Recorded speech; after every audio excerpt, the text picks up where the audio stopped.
Hi guys, some controversies in the activities or happenings in our nation, Nigeria. Stay connected.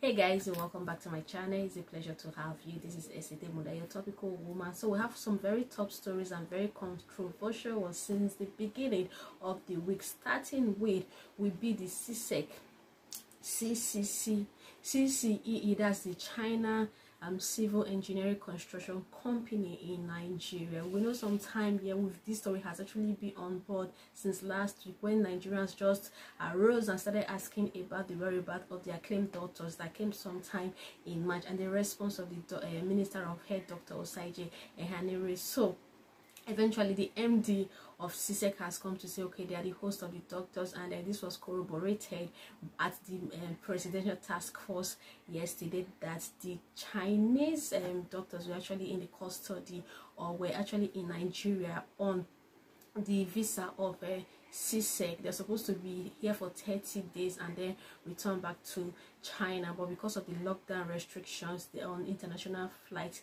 they are still very much available. There was an uproar of this as Nigerians were very worried, like, okay, they wanted to know the mission of these doctors, if they had actually come, because what we were told from the very beginning was that we had doctors coming from China to come and support in the fight against COVID-19, but at the mention of it to the Doctor of Ministers, that his response was really like, this is very strange of all, but because if they are doctors, that should reside under the purview or under the jurisdiction of his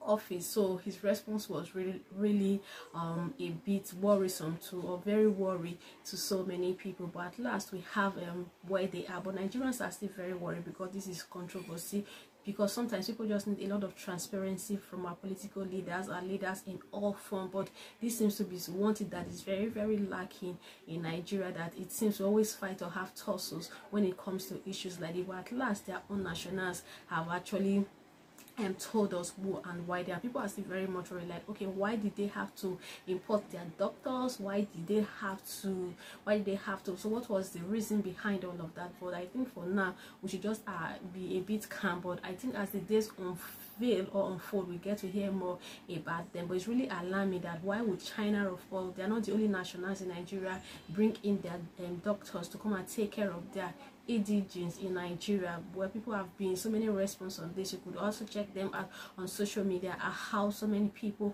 were like, okay, we never wanted them from the beginning, so why are we asking? In my opinion, I would also say it was very good for Nigerians to actually ask for these doctors, because they told us they were here on a mission to know if it was being made, if it was achieved, if it was reached. Like so many people like Nigerians, you know, we are very much indebted to China, so for that reason, most things they put out to us or they just throw to us, it is acceptable. I think it is time for the government of Nigeria, whatever they are, the leadership, to sometimes be a bit very diplomatic when dealing with people, Nigerians, nationals, and people around them.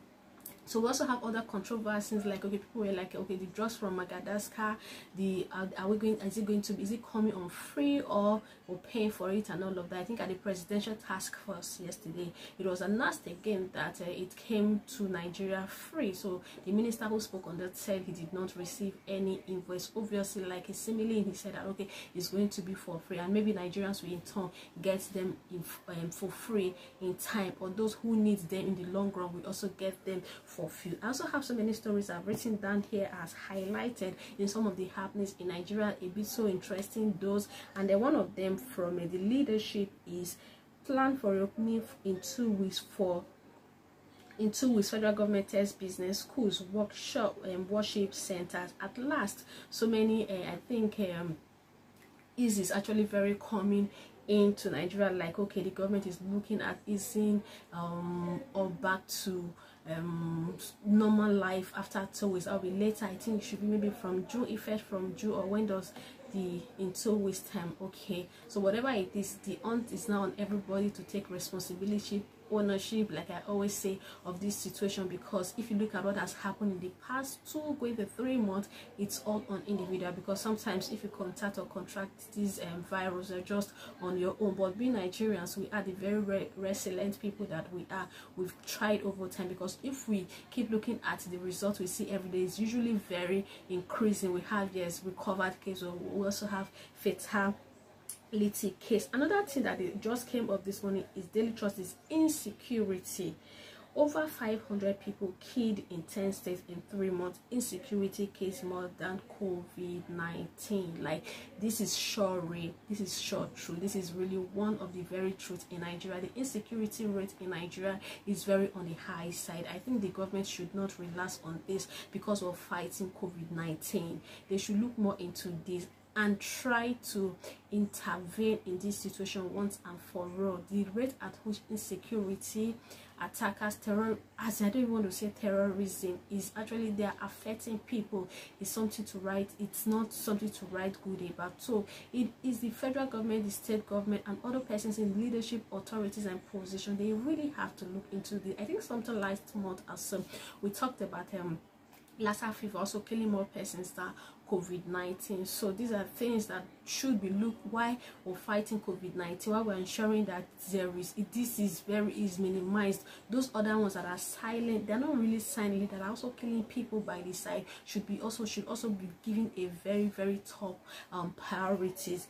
Then we also have another controversy of people on the highway, like ease of transportation, ease of lockdown in all interstate, how security agencies on the way are actually collecting gratification from passengers, from people to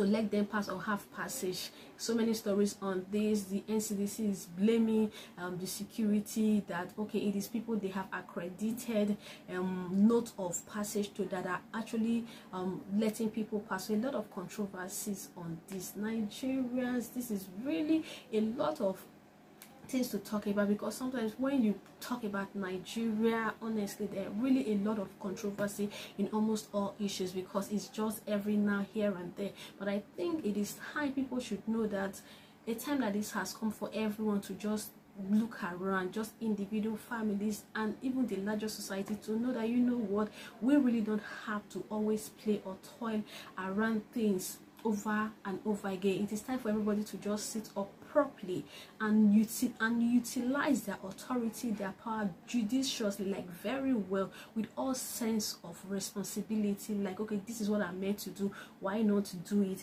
very well? Then this brings us to communication, that the communication between the NCDC, security, and other even medical doctors are a bit, there is a gap in all of this, and it has in a way affected the outcome of what we get in the long run. So communication, like we say, is one of the things that should be very center and central in the dissemination of this information around the country. 200 plus million people is not an easy task to manage, but we have to take sense of responsibility. Like, I was listening to news on radio yesterday, one of the respondents out of 10 persons for the first time just came on board, and like he dismantled everything. Everybody was like, you know what, it is time we start wailing and complaining. Whatever we see in the leadership positions of Nigeria is an offshoot of who the individual is, because he was tired of listening to complaint from everybody, because every now and then what we hear is complaint. But whether we like it or not, this is who we are. This is a representation of who we are, because the people, the community, make up the larger society, the nation. Until we learn to accept and say, you know what, we need this change, we have to act this way, we would never get the change we need. Honestly, I saw every sense in what he was saying. I saw a whole lot of sense in what he said, what he was saying, and what he did not even say. But being who we are, we still try to push the blame sometimes on some of the situations or institutions that really do not work. We have a lot of topical stories that has occurred in Nigeria in the course of the week. So which of them resonates to you very much? Which of them do you just look at? Because whether we like it or not, we have industries, we have stories, we have what excites us at every point in time. And this COVID-19, almost everybody is trying to protect the industry they belong to, sell new and good information, and let everything work perfectly and interestingly very well. This is actually for the social good of everybody and for the nation. So if you have any of such news, kindly let me know in the feedback. And kindly, if you like this video and the way I've just disseminated this information, kindly give me a like. And if you've not subscribed to this channel, kindly do that for me and the Topical Woman Essay. It was a pleasure having you on my channel. I look forward to seeing your response in the comment section. And do have a very, very pleasant, lovely and beautiful midweek. Have a good day. Catch you in my next video. Bye bye.